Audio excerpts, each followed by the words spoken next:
God's chosen ones. God is sending help through someone you've never met.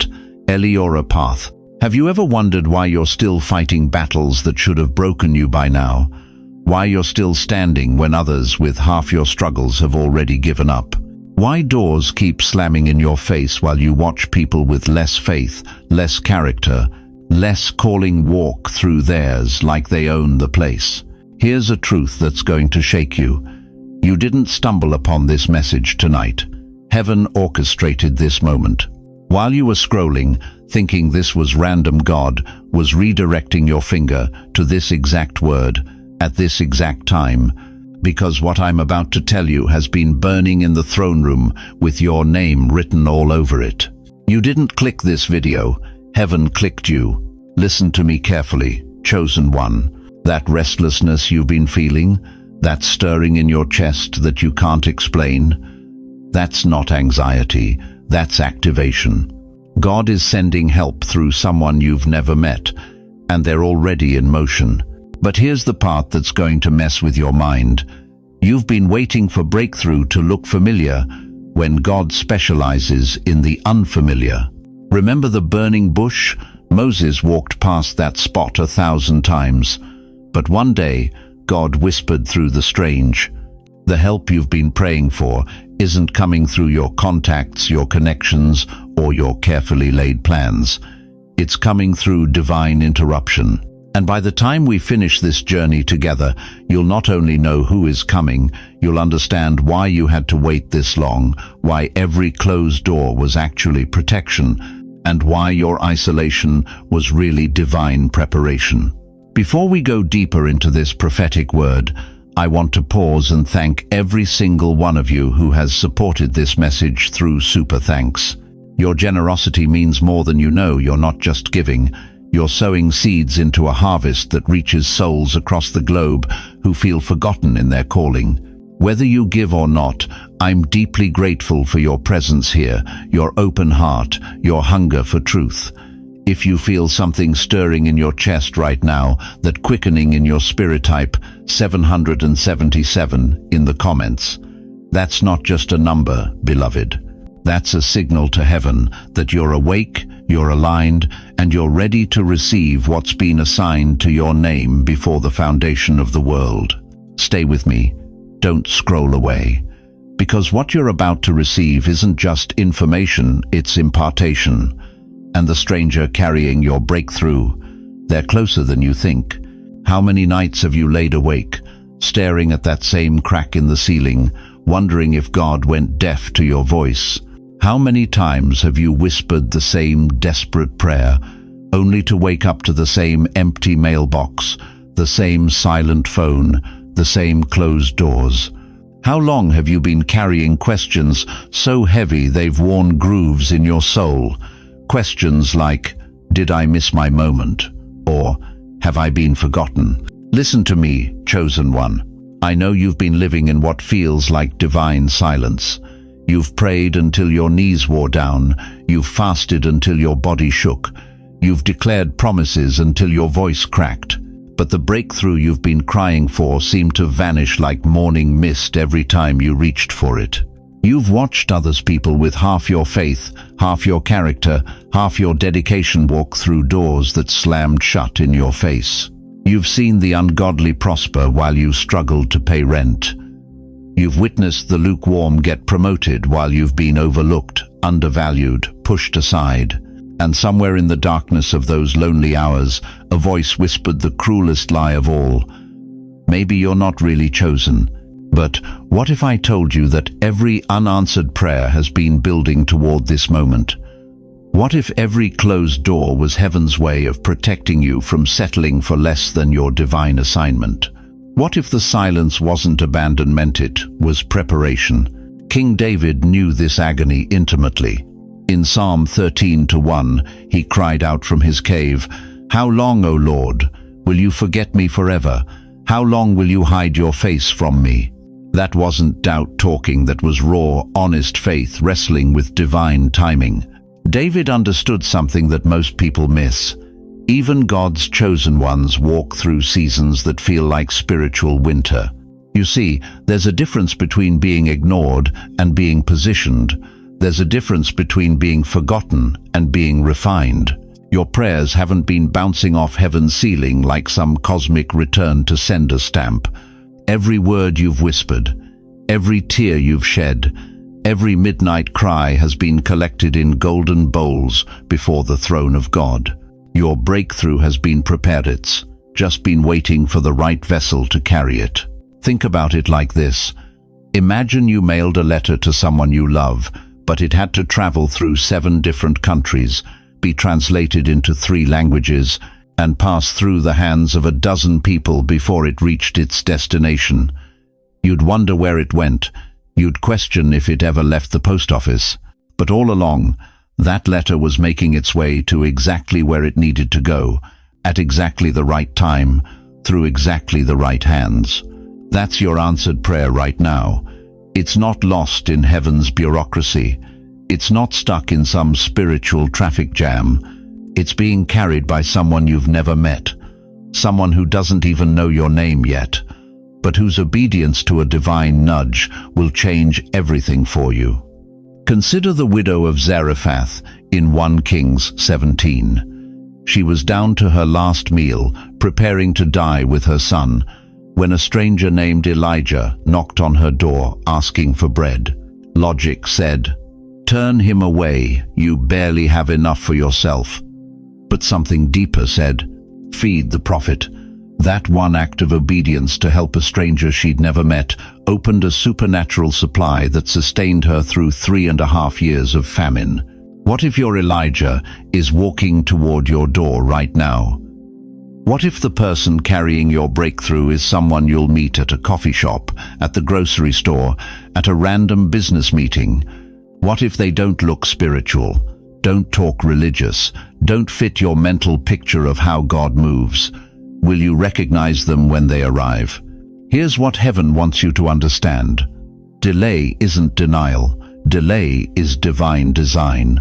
Every setback has been a setup. Every rejection has been redirection. Every no has been heaven's way of saying, "Not yet, I have something bigger."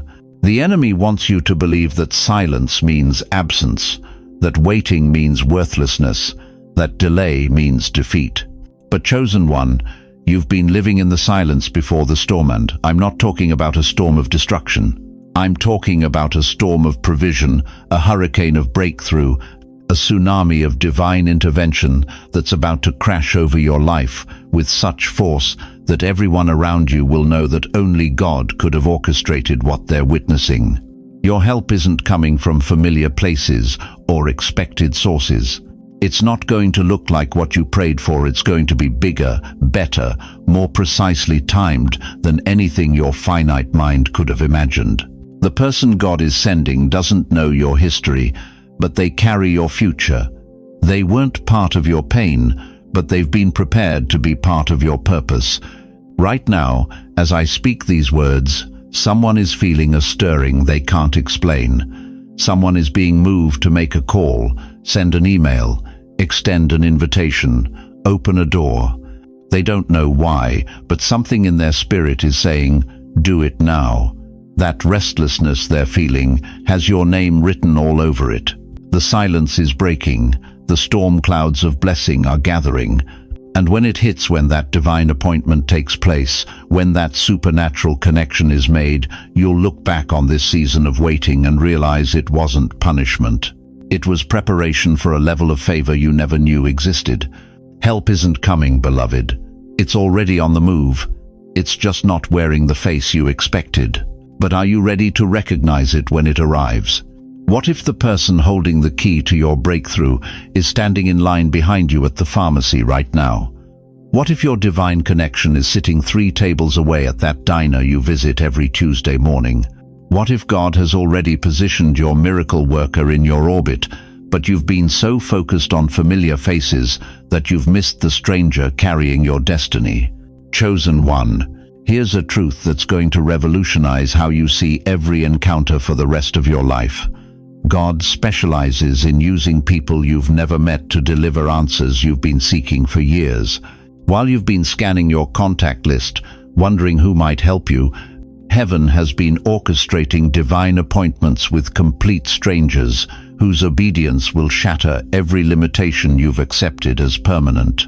Listen to what God declared in Isaiah 65:24.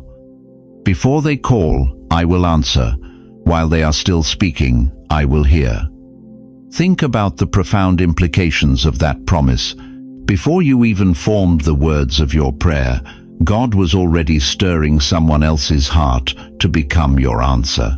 Before you cried out for help, He was already downloading instructions into a stranger's spirit. Your breakthrough was set in motion before you even knew you'd need it. But here's where it gets supernatural, and this is going to mess with your theology. That stranger doesn't even know why they're being moved to help you. They're going to feel an unexplainable urge to make a phone call, extend an invitation, or offer assistance. They'll wake up with your situation heavy on their heart, and they won't understand why. God writes your name into their next instruction, and their obedience becomes your open door. Think about Joseph rotting in that Egyptian prison. For 2 years, he interpreted dreams, showed kindness, walked in integrity, but remained forgotten behind bars. Then, one morning, Pharaoh had a nightmare that shook the entire palace. Suddenly, a cupbearer, who had forgotten Joseph for 730 days, remembered him. One conversation, one stranger's testimony, and Joseph went from prisoner to prime minister in a single afternoon. What changed? Not Joseph's qualification, she'd been gifted all along. Not his character, he'd been faithful from the beginning. What changed was divine timing colliding with someone else's obedience. The cupbearer's willingness to speak up became Joseph's gateway to destiny. Your stranger is carrying that same power to transform your life overnight. Here's what most people miss about divine appointments. They rarely look spiritual. When Harriet Tubman was leading slaves to freedom through the Underground Railroad, her divine connections weren't wearing church clothes or carrying Bibles. They were ordinary people farmers, shopkeepers, housewives who felt an inexplicable urge to leave a lamp burning in the window or a blanket on the porch. Their small acts of obedience became lifelines for hundreds seeking freedom. Your miracle might come from someone who doesn't share your denomination, your politics, or even your faith. It might come from a business owner who suddenly feels led to hire you despite your lack of traditional qualifications. It could be a wealthy retiree who feels compelled to invest in your vision without fully understanding why. It might be a complete stranger who overhears your conversation and says, "I know someone who can help you with that." Look at Keanu Reeves. He's given away millions of dollars to crew members, bought motorcycles for stuntmen, and paid for countless strangers' medical bills all without fanfare or religious motivation. To the world, it looks like random kindness. But what if heaven has been using his generous heart to answer prayers he doesn't even know were prayed? What if his random acts of kindness were actually divine assignments? Sometimes your next chapter is hidden in someone else's obedience. Sometimes your provision is wrapped up in a stranger's willingness to step outside their comfort zone. Sometimes your breakthrough is contingent on someone you've never met saying yes to a prompting they don't fully understand. Right now, as I speak these words, someone is feeling unsettled. They're pacing their living room, staring out their kitchen window, or lying awake at 2 a.m. because something is stirring in their spirit. They don't know your name. They've never seen your face. But God has been whispering your situation into their dreams. They're feeling an unexplainable burden to act, to give, to reach out, to make a move that doesn't make logical sense. That restlessness they're experiencing, that's your name being written into their next assignment. That unexplainable urgency they feel to check their bank account, make a phone call, or attend an event they normally wouldn't go to. That's heaven orchestrating your divine appointment. But here's the part that requires spiritual maturity. When they show up, they might not look like what you expected. They might not talk your language or share your background. They might be younger than you anticipated or older than you imagined. They might come from wealth or from struggle, but if you're spiritually alert, you'll recognize the divine fingerprints on their arrival. The question isn't whether God is sending help, He already has. The question is whether you'll have the spiritual discernment to recognize it when it arrives in unfamiliar packaging. Will you be so locked into your expectations that you miss your miracle because it doesn't match your mental picture? Your stranger is closer than you think. They're being positioned even now. Their heart is being stirred. Their plans are being interrupted. Their normal routine is being disrupted. All because God has written your breakthrough into their next chapter of obedience. The silence you've been living in is about to be shattered by a voice you've never heard, carrying words you've been waiting to receive. Are you ready to receive your answer from someone you've never met? Why did they laugh so hard when you walked into the room? Why did their eyes roll every time you opened your mouth about your dreams, your calling, your vision from God? Why did the very people who should have supported you become the ones who whispered behind your back, calling you delusional, unrealistic, too spiritual for your own good? Here's a truth that's going to shatter every lie you've believed about those painful moments. They didn't mock you because you were weak. They mocked you because you were mocked. They didn't laugh because you were foolish. They laughed because something in your spirit made them uncomfortable with their own mediocrity. You see, chosen one, mockery has always been the world's response to the anointed. When people can't understand the fire burning inside you, when they can't comprehend the vision God has downloaded into your spirit, when your refusal to settle threatens their decision to compromise, they laugh. It's their defense mechanism against the conviction your very presence brings. But what if I told you that every snicker, every eye roll, every whispered conversation about your crazy dreams was actually heaven's way of separating you from the crowd? What if the rejection you experienced wasn't punishment, it was purification?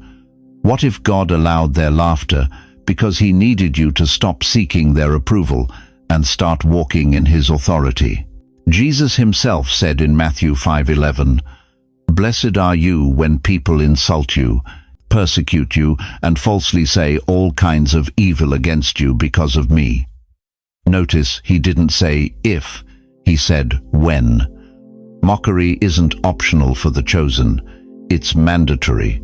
It's part of the curriculum in God's school of destiny. Think about this. Noah built an ark for 120 years while the entire world laughed at him. They called him insane, building a massive boat when there wasn't a cloud in the sky. But when the rain started falling, who was laughing then? The same people who mocked his obedience were pounding on the door of his provision. David was the youngest, the forgotten son, the shepherd boy that even his own father didn't think to invite to the anointing ceremony. His brothers mocked him when he showed up at the battlefield. "Why did you come down here? Who did you leave those few sheep with in the wilderness?" But while they were questioning his presence, God was positioning him for His purpose. The stone the builders rejected has become the cornerstone. That's not just a Bible verse, that's your biography. Every person who dismissed you, every door that closed in your face, every opportunity they said you weren't qualified for, was actually God's way of protecting you from accepting anything less than His best. Let's talk about real people who lived this truth. Oprah Winfrey was told she was unfit for television news and fired from her first job as a television reporter. They said she was too emotional, too personal, too invested in the stories she covered. What they called weaknesses, God called strengths. Today, she's one of the most influential voices in media history. Elon Musk was ridiculed by the automotive industry when he said electric cars would replace gas engines. They laughed when he talked about reusable rockets and civilian space travel. Wall Street bet against him. The media mocked him. But vision always looks like insanity to people who can't see beyond their current reality. Tyler Perry was homeless, living in his car, putting on plays that nobody came to see. People in his own community laughed at his attempts to create meaningful entertainment. But every empty theater, every failed show, every moment of ridicule was building something that would eventually employ thousands and inspire millions. Do you see the pattern? The mockery wasn't evidence of their failure, it was evidence of their calling. The laughter wasn't proof they were wrong, it was proof they were different. And different is exactly what God needs to change the world. Here's what happens when you're truly chosen. Your very existence challenges the status quo. Your dreams are too big for small minds. Your faith is too radical for religious spirits. Your vision is too clear for clouded eyes. And when people can't rise to your level, they try to pull you down to theirs. But chosen one, you weren't created to fit in. You were created to stand out. You weren't called to blend with the crowd. You were called to lead them out of their comfort zones and into God's purposes. The very thing that made them uncomfortable about you is the very thing God will use to set captives free. Every time they called you too much, God whispered, "You're just enough." Every time they said you were too deep, heaven declared, "You're the one who will dive into the wells others are afraid to explore." Every time they labeled you different, the Father smiled and said, "That's exactly how I made you." The mockery was never about you. It was about them. It was about their inability to comprehend greatness when it was still in the development stage. It was about their fear of what would happen if you actually succeeded. Because deep down, they knew if God could do it through you, He could do it through anybody, and that truth terrified them. But here's the beautiful part. While they were laughing at your dreams, God was preparing your reality. While they were mocking your vision, heaven was mobilizing your provision. While they were dismissing your calling, divine connections were being positioned to recognize your anointing. The same voice that sustained you through their ridicule is about to silence their doubts with your results.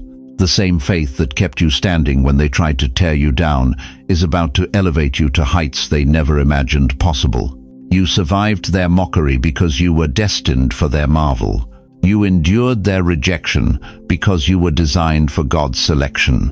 And the help that's coming, the divine connection, the supernatural breakthrough, the unexpected favorites, going to be so undeniable that even your mockers will have to admit God's hand is on their life.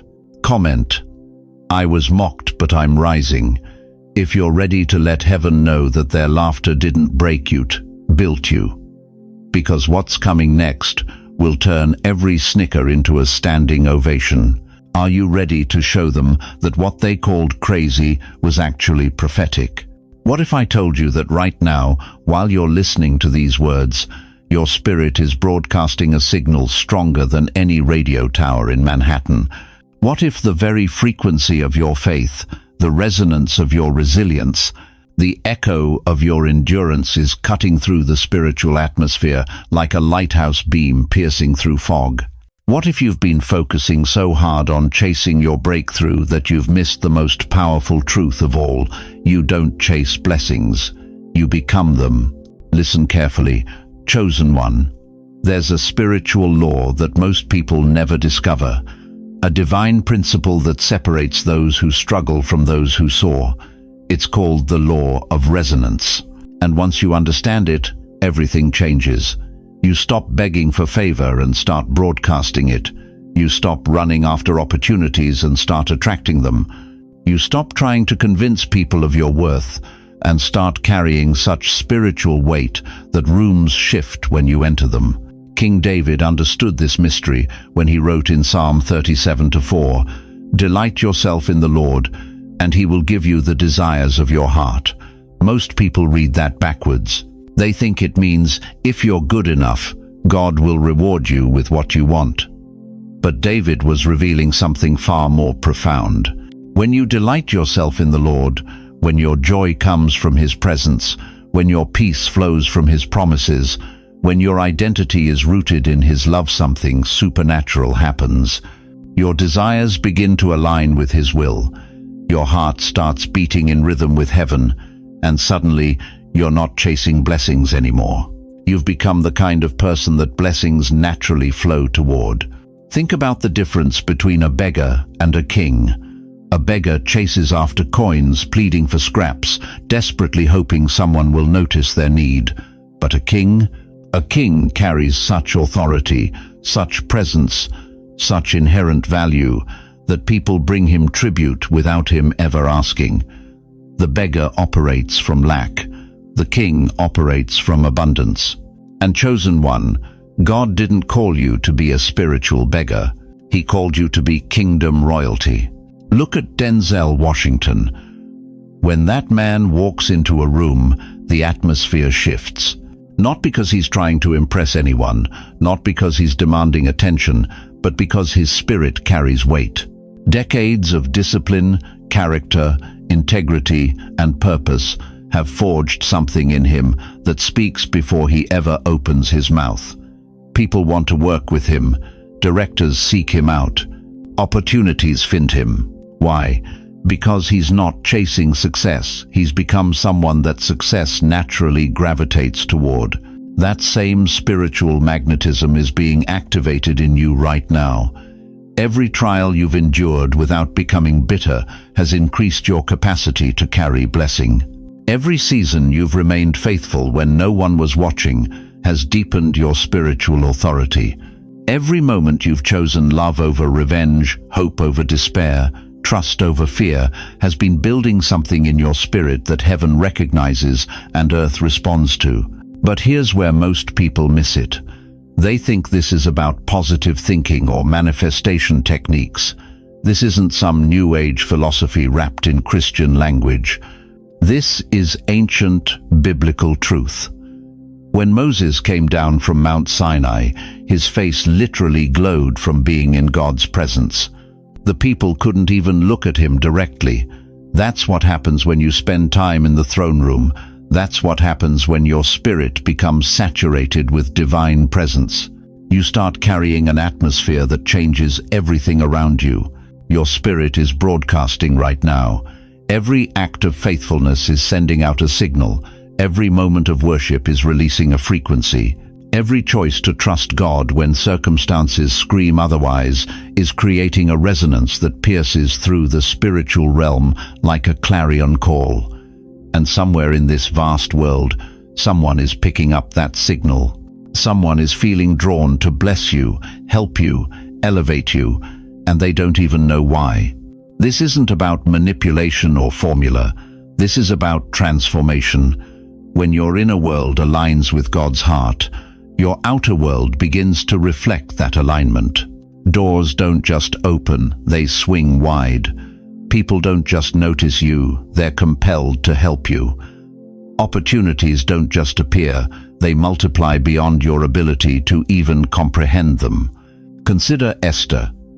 She didn't chase the crown. She didn't campaign to become queen. She simply prepared herself in obscurity, developed character in silence. And when the moment came, the king extended his scepter toward her without her even asking. Why? Because she carried something that couldn't be faked, purchased, or manipulated. She carried the favor of God, and that favor spoke louder than any words she could have uttered. The enemy has tried to convince you that you're too old, too late, too broken, too forgotten. He's whispered lies that your best days are behind you, that your season has passed, that God has moved on to younger, fresher vessels. But chosen one, that's not how the kingdom operates. Sarah received her promise at 90. Moses began his greatest work at 80. Anna the prophetess was 84 when she recognized the Messiah. God doesn't operate on human timelines. He operates on divine appointments. Your spirit has been marinating in the presence of God through every trial, every tear, every testament of His faithfulness. You've been aged like fine wine, refined like precious metal, polished like a rare jewel. And now, just when the world would count you out, heaven is about to show out through your life in ways that will leave everyone around you speechless. The frequency you're broadcasting isn't just calling for help, it's calling for the right help, the perfect help, the divinely appointed help that will recognize your value, honor your journey, and carry exactly what you need to step into your next dimension of purpose. And now, let me tell you exactly what that help will look like, how to recognize it when it arrives, and most importantly, how to make sure you don't miss the miracle when it's standing right in front of you. What if I told you that you've been praying for rain while standing under an umbrella? What if the very thing you've been crying out for has been knocking on your door, but you didn't answer because it wasn't dressed the way you expected? What if your miracle has been walking past you every single day, but you've been so focused on watching the sky that you missed the angel standing right in front of you? Wake up, chosen one. This is the moment that separates those who receive from those who reject, those who walk in breakthrough from those who walk in circles. The help you've been begging heaven for is already in motion, but it's coming wrapped in the unfamiliar, dressed in the unexpected, carried by hands you've never shaken. You prayed for rain, but you didn't expect the answer to come in a dusty cloak. You asked for provision, but you thought it would arrive in a three-piece suit. You cried out for breakthrough, but you assumed it would knock with credentials and references. And because your eyes have been trained to look for the familiar, you've been missing the miraculous. Listen to me careful. God specializes in using the unexpected to deliver the extraordinary. When Moses was wandering in the wilderness, tending sheep for 40 years, feeling forgotten and forsaken, God didn't appear in a golden chariot or through angelic fanfare. He whispered through a burning bush in the middle of nowhere. A common shrub that Moses had probably walked past 1,000 times suddenly became the launching pad for the greatest deliverance in human history. Moses could have kept walking. He could have dismissed it as a freak desert fire. He could have reasoned it away. But something in his spirit said, "Turn aside and see." That one moment of spiritual curiosity changed the trajectory of an entire nation. What burning bush are you walking past right now because it doesn't look like the miracle you ordered? Consider Elijah during the brutal famine that stretched across Israel for 3.5 years. God could have sent ravens with food forever, but instead he told the prophet, "Go to Zarephath. I have commanded a widow there to feed you." Think about that for a moment. In the midst of the worst economic crisis the region had ever seen, God directed his prophet not to a wealthy merchant, not to a king's treasury, not to someone with abundance, but to a poverty-stricken widow who was preparing her last meal before dying. That widow wasn't expecting to become anyone's answer. She didn't wake up that morning thinking, "Today I'm going to host a prophet and open a supernatural supply line." She was just trying to survive. But when the unfamiliar knocked on her door, when this stranger asked for bread, her obedience to help someone she'd never met became the key that unlocked provision that lasted for years. The same God who used an unknown widow to sustain a prophet is orchestrating strangers to sustain you. But here's the question that will determine your future. Will you recognize them when they arrive? Look at Malala Yousafzai. When she was shot by terrorists for advocating girls' education, her life hung by a thread. But strangers, doctors who had never heard her name, pilots who didn't know her story, diplomats who had no personal connection to her, formed a chain of divine intervention. Each person, unknown to the others, played a crucial role in not just saving her life, but positioning her to become a global voice for justice. What looked like a tragedy became the platform for her testimony. In Isaiah 43:19, God declares, "Behold, I am doing a new thing. Now it springs forth. Do you not perceive it?" The word perceive in Hebrew doesn't just mean to see with your eyes, it means to understand with your spirit, to recognize divine movement even when it doesn't match your mental blueprints. Here's what's breaking my heart. Some of you have been standing at the edge of your breakthrough for months, even years, but you keep rejecting the door because it's not the door you designed in your prayers.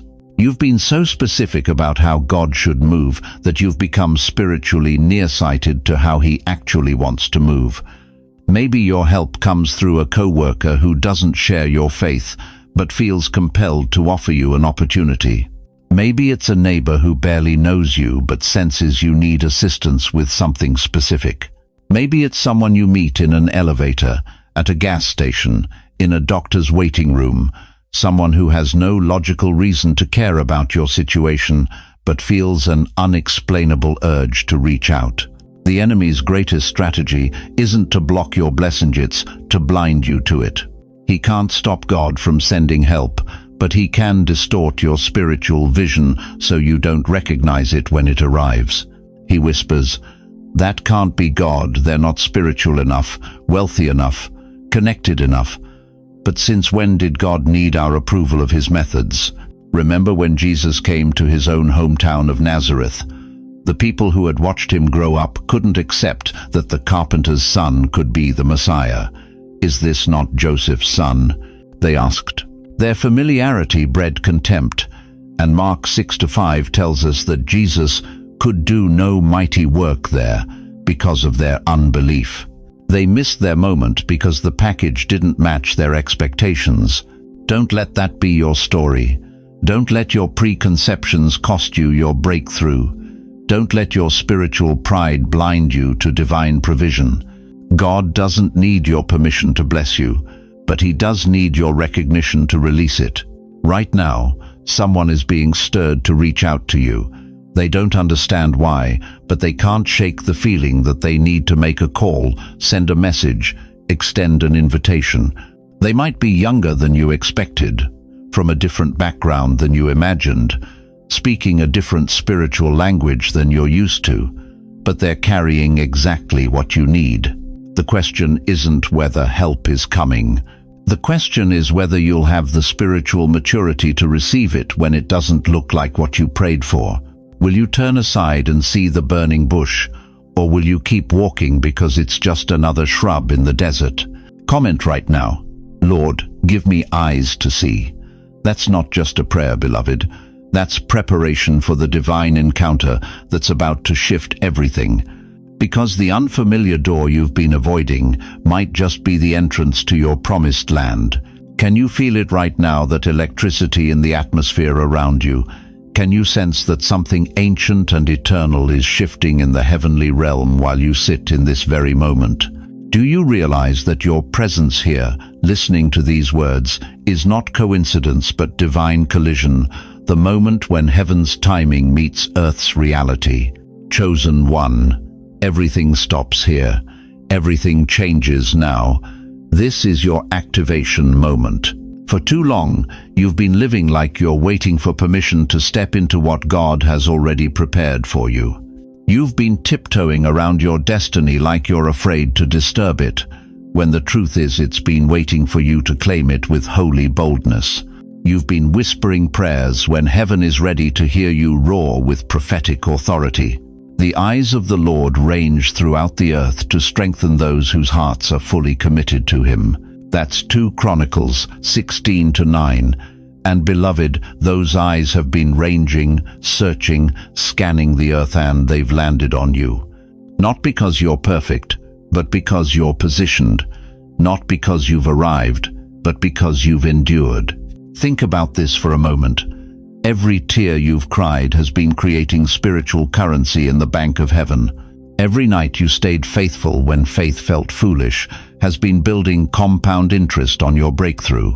Every time you chose obedience over comfort, you've been making deposits into an account that's about to pay dividends beyond your wildest imagination. You've cried those tears weren't wasted. They were worship that reached the throne room. You've survived. That survival wasn't luck. It was divine preservation for this exact moment. You've stayed faithful. That faithfulness wasn't unnoticed. It was building the magnetic pull that's drawing your breakthrough to you right now. Now, you rise. Picture this with me. You're standing on a divine runway, and there's a plane at the gate with your name written on the boarding pass. The engines are running. The flight plan has been filed. The destination is everything you've been praying for, dreaming of, believing for. The captain, who is the Lord himself, is saying, "All aboard." The only question left is this: will you get on board, or will you keep standing there wondering if you're worthy of first-class treatment from the King of Kings? This is your prophetic alignment moment. This is when all the puzzle pieces of your life, the pain, the preparation, the patience click into place with such precision that you'll finally understand why nothing worked out before. It had to be now. It had to be this way. It had to be through someone you've never met, because familiar help would have kept you comfortable, but divine help is about to make you unstoppable. Right now, while you're listening to my voice, someone is getting dressed to leave their house. Someone is picking up their phone to make a call. Someone is writing an email they weren't planning to write. Someone is feeling an unexplainable urge to help a stranger, and they don't know why, but that stranger is you. The Holy Spirit is moving on your behalf in ways that would blow your mind if you could see behind the veil. Your help isn't coming from your network, it's coming from God's network. It isn't coming from your connections, it's coming from divine intersections. It isn't coming from people who owe you favors, it's coming from people who are responding to heaven's favor over your life. Here's what's about to happen. Doors that have been sealed shut are about to swing open so wide, you'll walk through them wondering why you ever doubted. Resources that seemed impossible to access are about to flow toward you like rivers in the desert. People who have the keys to your next level are about to feel compelled to hand them to you, not because you asked, but because heaven asked on your behalf. But this activation requires something from you. It requires you to stop living like a victim of your circumstances and start walking like the victor you've always been. It requires you to stop begging God for breakthrough and start thanking Him for breakthrough that's already in motion. It requires you to stop preparing for failure and start preparing for unprecedented favor. The enemy has been working overtime to convince you that your season of waiting means you're not really chosen. But what if I told you that your season of waiting was actually heaven's way of ensuring that when your moment comes, you'll be ready for levels of blessing that would have destroyed the unprepared version of yourself? You've been refined in the fire, not because God wanted to hurt you, but because He wanted to prepare you for a weight of glory that only refined gold can carry. You've been isolated not because you were being punished, but because you were being protected from influences that would have compromised your calling. Now it's time to step out of preparation mode and into manifestation mode. It's time to stop rehearsing for your breakthrough and start receiving your breakthrough. It's time to move from the waiting room into the throne room of your destiny. The stranger carrying your answer is already in motion. They may not know your name yet, but your name is written on their assignment. They may not understand why they feel led to help you, but they're going to obey that leading because heaven has made it irresistible. This is your moment of divine activation. This is when everything shifts. This is when the silence breaks and the storm of blessing begins. If you believe the stranger is already on the way, if you can feel in your spirit that this word is more than inspiration, it's activation, then comment, "I receive it right now." Don't hesitate. Don't second guess. Let heaven hear your yes echoing through the digital airways. And then share this message. Be the stranger God uses to help someone else who's been waiting for this exact word. Your obedience to share this could be the divine appointment that activates someone else's breakthrough. The plane is boarding. Your seat is reserved. Your breakthrough is en route. Will you get on board? Chosen one, let me take you back to that place you've tried so hard to forget. That season when the phone stopped ringing, when the invitations dried up, when even your closest friends seemed to evaporate like morning dew, leaving you standing alone in a silence so thick you could taste it. You called it abandonment. You labeled it rejection. You whispered to yourself in the dark, "What did I do wrong?" But what if I told you that wasn't rejection at all? What if that wilderness wasn't punishment, it was preparation? What if God didn't allow you to be isolated because He was angry with you, but because He was preparing to anoint you? Listen to the heart of God speaking through the prophet Hosea. Therefore, I am now going to allure her. I will lead her into the wilderness and speak tenderly to her. Did you catch that? God doesn't say he'll punish her in the wilderness. He says he'll speak tenderly to her there. The wilderness isn't where God abandons his chosen one, it's where he whispers secrets they couldn't hear in the noise of the crowd. Think about a seed for a moment. When a farmer buries it deep in the earth, covering it with soil so thick that no light penetrates, is he trying to kill it? Number. He's positioning it for transformation. In that dark, lonely place, something miraculous happens. The seed doesn't just survive, it breaks open, sends roots deep, and prepares to burst forth with life that will feed multitudes. That's exactly what's been happening to you in your sacred wilderness. While others saw your isolation and whispered about your absence, heaven was cultivating something in the hidden places of your heart that could only grow in solitude. Your roots have been going deeper, your foundation has been getting stronger, your discernment has been getting sharper. You weren't buried, beloved, you were planted. Look at Moses. 40 years. 40 long years in the backside of the desert, herding sheep when he'd been raised in a palace. 40 years of silence after one failed attempt to deliver his people. Do you think Moses woke up every morning thinking, "This is God's perfect plan for my life"? Or do you think he wondered if he'd blown his one chance, if he'd missed his moment, if God had moved on to someone else? But God hadn't forgotten Moses. In that wilderness, God was stripping away the Egyptian pride, the palace mentality, the human confidence that would have made Moses trust in his own strength instead of divine power. When God finally called him from that burning bush, Moses wasn't the same man who'd fled Egypt in shame. He was humbled, hungry, and ready to move in supernatural authority.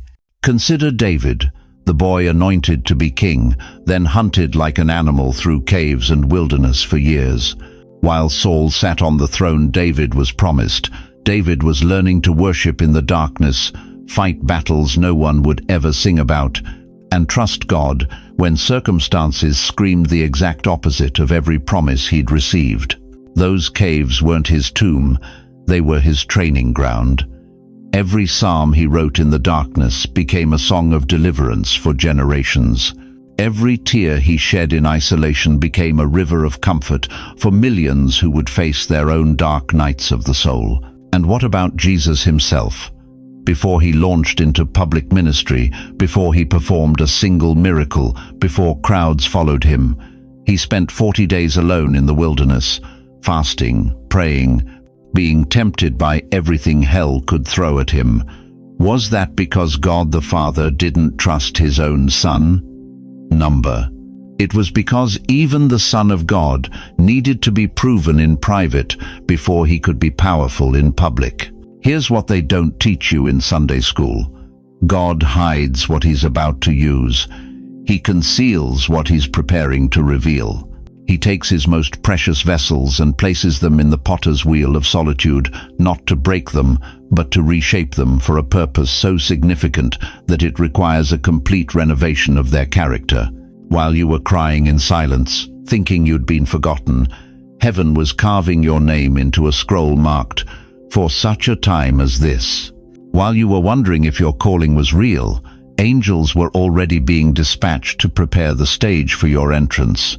While you felt invisible to the world, you were becoming more visible to heaven than ever before.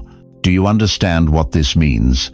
Your wilderness wasn't wasted time, it was sacred time. Your isolation wasn't punishment, it was preparation. Your silence wasn't abandonment, it was appointment. God has been preparing not just your character, but your capacity. Not just your heart, but your hands. Not just your vision, but your vessel. The same God who spoke to Moses from a burning bush in the middle of nowhere is about to speak your name in a room full of somewhere. The same God who called David from sheepfolds to throne rooms is about to elevate you from hidden places to high places. The same God who raised Jesus from a tomb is about to resurrect dreams in your life that you thought were dead and buried.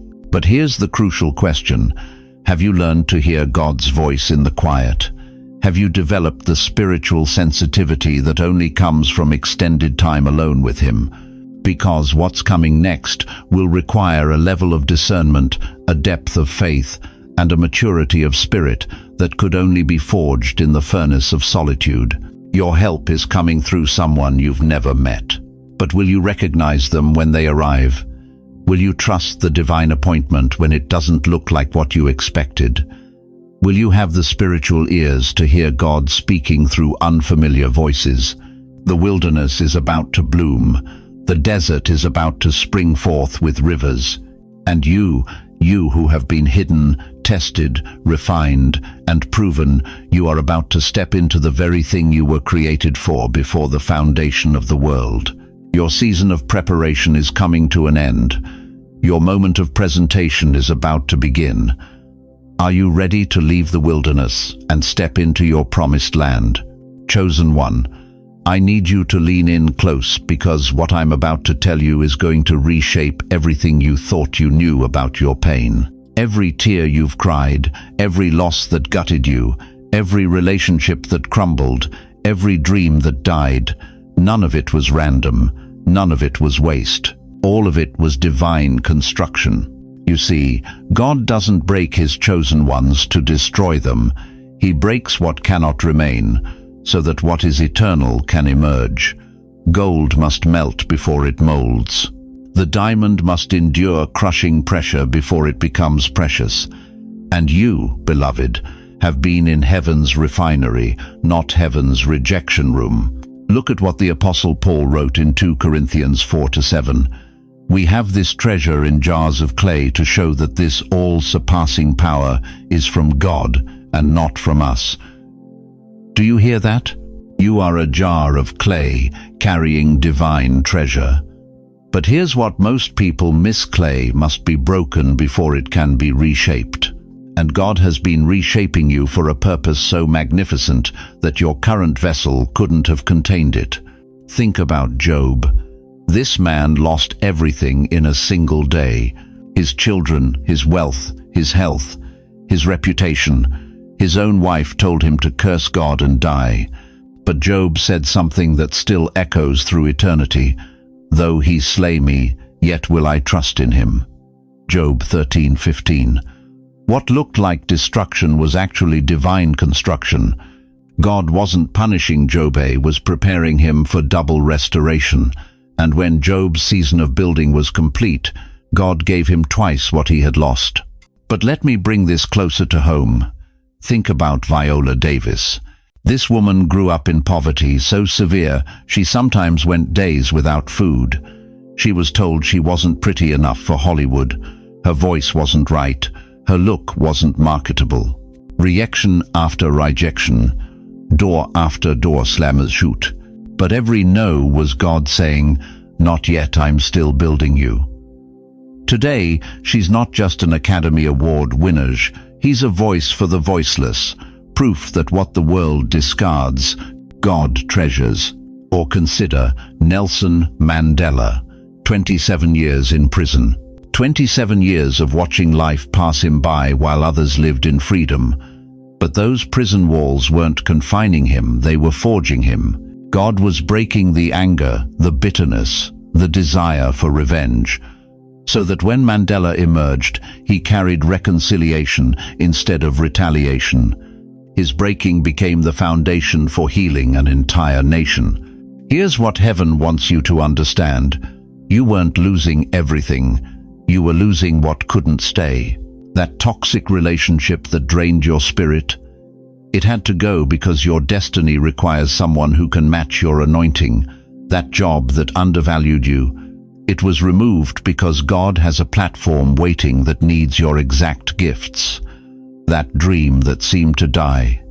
It was buried so it could resurrect in a form your old mindset couldn't have handled. Every financial struggle taught you reliance on God, not man. Every health scare reminded you that your days are numbered and precious. Every betrayal showed you the difference between human loyalty and divine faithfulness. Every lonely night developed your ability to hear God's voice above the world's noise. You thought you were being punished, but you were being purified. The enemy whispered lies in your ear. You're cursed, you're forgotten, you must have done something wrong. But chosen one, curses don't cling to the anointed. What felt like a curse was actually divine interruption. God was stopping you from settling for less than His best. He was protecting you from blessing you weren't ready to steward. He was saving you from success that would have destroyed your soul. Your breaking wasn't your end, it was your beginning. Every piece that fell away was making room for something eternal to take its place. Your character was being forged in fire. Your faith was being stretched beyond human limits. Your compassion was being deepened through personal pain. God was crafting you into someone who could carry not just your own healing, but healing for others who would face the same battles. Look at your hands right now. These hands have wiped tears that felt endless. These hands have held on to faith when logic said, let go. These hands have lifted others when you could barely stand yourself. Do you realize what kind of power flows through hands that have been refined by suffering? Do you understand the authority that comes from surviving what should have destroyed you? If you've survived a season that nearly destroyed you, I want you to type, "I'm still here," in the comments right now. That's not just survival. Beloved, that's your seal. That's evidence that you carry something the darkness couldn't extinguish. That's proof that what God has planted in you is stronger than anything hell could throw at you. Your pain was productive. Your loss was preparatory. Your breaking was building. And now, everything God removed from your life has created space for what He's about to send. The person carrying your breakthrough, they'll recognize the gold that's been refined in you. They'll see the strength that only comes from surviving the fire. They'll honor the wisdom that can only be gained through divine breaking. You're not damaged goods, chosen one. You're a masterpiece in progress. Every crack in your heart has become a place where God's light shines through. Every scar on your soul tells a story of victory over impossibility. You've been built for this moment, molded for this season, prepared for this divine appointment that's about to change everything. The building season is almost over. The construction zone is about to become a dwelling place for miracles. Are you ready to see what God has been building through your breaking? Chosen one, as we reach the end of this sacred journey together, I need you to hold these truths close to your heart. Remember this, your silence was never abandonment, it was divine preparation. The doors that closed weren't rejections, they were redirections towards something greater than you could have imagined. And the help that's coming won't look familiar, but it will feel ordained. You are not forgotten, you are not forsaken, you are not alone in this walk. Even in your deepest valleys, when the nights felt endless and the silence seemed deafening, God was orchestrating a symphony behind the scenes. He was positioning people, preparing hearts, and aligning circumstances for a divine appointment that has your name written all over it. The stranger who's about to enter your life carries more than blessing, they carry confirmation that heaven has been listening all along. They come not as charity, but as covenant, not as accident, but as assignment. And when they arrive, you'll know in your spirit that this moment was crafted by the hand of the Almighty. But here's what I want you to remember most. You're not just the recipient of this miracle, you're being prepared to be the miracle for someone else. Your testimony is being written not just for your glory, but for God's kingdom. The breakthrough you receive will become the blueprint you share. You are part of a family, chosen one, a community of believers who understand the weight of waiting, the agony of silence, and the joy of unexpected provision. You're not walking this road alone. Right here, in this comment section, are spiritual brothers and sisters who've felt what you've felt, who've prayed what you've prayed, who've questioned what you've questioned. We are your tribe, your support, your prayer warriors. So let me ask you this. When that divine appointment takes place, when that stranger extends their hand with exactly what you need, will you be ready not just to receive, but to recognize? Will you honor the vessel while worshiping the source? Will you let this moment launch you into your own assignment to bless others? Let us pray together, beloved. Father God, I place my hands on the shoulders of every precious soul who has stayed with us through this word.